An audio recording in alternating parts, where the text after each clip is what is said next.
on a sur le site de Guerre de classe rappelé la nécessité impérieuse pour comprendre la mythologie de la falsification fétichiste de la marchandise sur le climat, les travaux de Leroy-Ladurie et les travaux de Marcel Leroux. Leroy-Ladurie a écrit un bouquin qui s'appelle « Histoire du climat depuis l'an 1000 ». Histoire du climat depuis l'an 1000. Et nous savons que, indépendamment du CO2, il y a de tout temps des cycles de refroidissement, des cycles de réchauffement, qu'il y a eu un temps glaciaire au Moyen-Âge et que Louis XIV, dans les fameux grands hivers du XVIIe siècle, s'est retrouvé à plusieurs reprises dans son salon et malgré les chaleurs intensives des cheminées, avoir le verre de vin gelé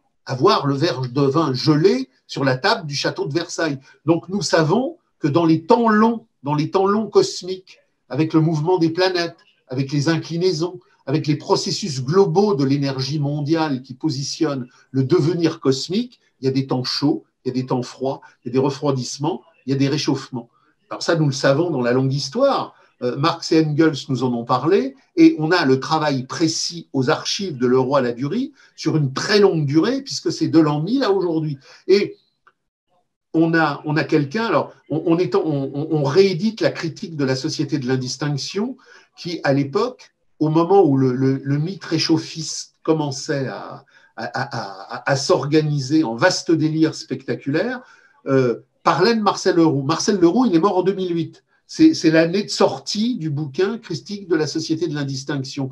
Marcel Leroux, vous ne le verrez jamais sur aucun plateau. Enfin, vous ne le verrez jamais sur aucun plateau télévisé d'avant 2008. C'était l'homme de terrain, l'homme de travail, qui, en matière de climatologie, était la synthèse de tous les savoirs les plus pertinents. Et il a donc dénoncé la mythologie réchauffiste climatique sur, effectivement, le mythe du CO2. On en revient à Marx, à la question de la censure. Il est interdit d'interdire le débat dit le vrai, parce qu'il vérifie, parce que tout est vérifiable, parce que tout est vérifié dans un véritable débat contradictoire et pluriel. Depuis la mort de Maurice Leroux, de Marcel Leroux en 2008, vous voyez, comme d'ailleurs pour le coronavirus, sur les plateaux télévisés, de l'officialité étatique et ministérielle, des wagons entiers de spécialistes de l'imposture étatique venir vous révéler la vérité officielle. Et c'est pareil pour le coronavirus, et c'est pareil pour le mythe réchauffiste du CO2. À partir du moment où il n'y a pas de débat, nous dit Marx, c'est que le faux est triomphant. Et le fétichisme de la marchandise, c'est ce hiéroglyphe unitaire du soliloque. Le vrai officiel est toujours faux parce qu'il est le soliloque officiel obligatoire de la circulation sans débat. Donc, l'imposture climatique qui crée le capitaliste vert est un mensonge capitaliste du fétichisme de la marchandise, et le coronavirus est un mensonge étatique du fétichisme de la marchandise. Et si on veut parler de complot, et qu'on reprend l'œuvre de Marx, on peut dire que la marchandise est un complot permanent et universel contre l'humain. Ça veut dire que chaque fois que la marchandise parle, et elle parle par ses médiations crétinisantes et abrutissantes, médiatiques, juridiques, politiques, scientifiques. La marchandise, c'est une relation sociale. La marchandise, elle a un visage, elle a un langage. C'est l'officialité rayonnante de tous les pouvoirs du cosmopolitisme de la marchandise. Donc, quand l'officialité parle, je sais que c'est un complot contre la vérité, parce que la marchandise est par essence, dans l'ordre du fétichisme de la marchandise, le complot permanent du thanatisme, du satanisme de la marchandise contre la vie jouissive de l'être générique. Donc, aucun des mensonges qui nous harcèlent, qui nous poursuivent, n'est le produit d'un laboratoire technique de fabricateur. les clowns qui sont dans les réseaux de Bilderberg, de Davos, et qui sont simplement les metteurs en forme, les rats de laboratoire, les employés aux écritures, les porteurs de valises, ne créent rien, ne décident de rien. Ils sont la sanction de l'horloge obligatoire de la réalité du fétichisme de la marchandise et de sa crise universelle.